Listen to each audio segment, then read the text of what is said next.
Morning world, it's 20 to 10 on the 8th of April 2013, and I want to talk today about the astrological 6th house. The 6th house of the zodiac relates to the 6th sign of the zodiac, that being Virgo. And in many ways I see the difference between signs and houses as signs being the way that planetary energies manifest in you, houses being the way in which planetary energies manifest in the outside world. The 6th house interaction with the outside world is based around the carrying of Virgoan principles into the external world, outside of oneself. And here we look at words like duty, service, responsibility for others less well off or less fortunate from oneself. And there's also the need for lifestyle management with the 6th house. Here I am looking at things like exercise, nutrition, mental wealth, and physical well-being, lifestyle.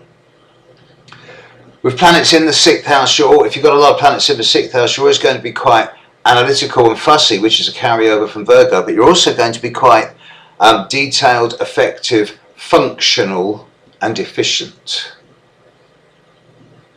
If you've got the Sun in the 1st house, Sun in the 6th house, then you're going to find that your purpose here is to be of benefit, that any work that you do, you'll only feel really fulfilled if the work that you do is of benefit to others, as much as, if not more than yourself. There is a catch thing here though, with anything in the 6th house. Remember that whilst you're here to serve, but you're a servant, not a slave. You do things for other people because you want to, not because they want you to. Otherwise you end up feeling obliged or taken for granted. And I see many people with the Sun in the 6th house just feeling that they're caught up. Moon in the 6th house people will always have a tendency to slightly dodgy digestions or dispositions based on nervous or emotional stress, and the maintenance of good nutritional regularity goes a long way towards permanent emotional stability. Very healthy individuals generally, Moon in the 6th house. Mercury in the 6th house, great. Enjoys taking things and people apart and putting them back together again. Mercury in the 6th house brings a functional and effective mind and communication. That's really good.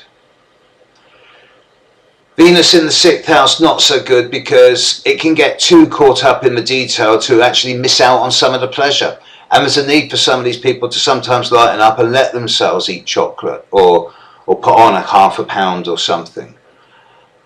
Mars in the 6th house, great place, because it brings a kind of functional, effective energy, the way you physically use your dynamicism, your creativity and your projectivity. Jupiter in the 6th house, it's a kind of weird one, because Jupiter wants to go over the top, but the 6th house says no, deal with the details. So it's always like it's straining at the leash. It's not the easiest place for Jupiter. Tendency to either go too purist or too over the top. Saturn in the 6th house. Actually, I've got a sneaking respect for this, because it does bring this pretty young. By the time you're mid-30, you realise that actually there is no shortcuts, and you've got to do it the hard way, because then that's how it works. That's where you get success. Chiron in the 6th house, natural home. Any of you who with this position need to actually work with the idea of a holistic, more integrated lifestyle in order to find a degree of consistency through your life.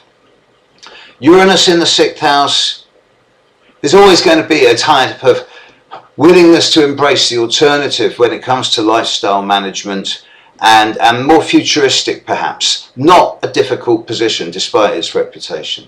Neptune in the 6th house, angel of mercy, but don't get sucked, don't get emptied, don't get pulled out. And Pluto in the 6th house, functional, effective, sharp, efficient, good. There you go, 6th house. How you help others, how you help yourself, where your priorities are.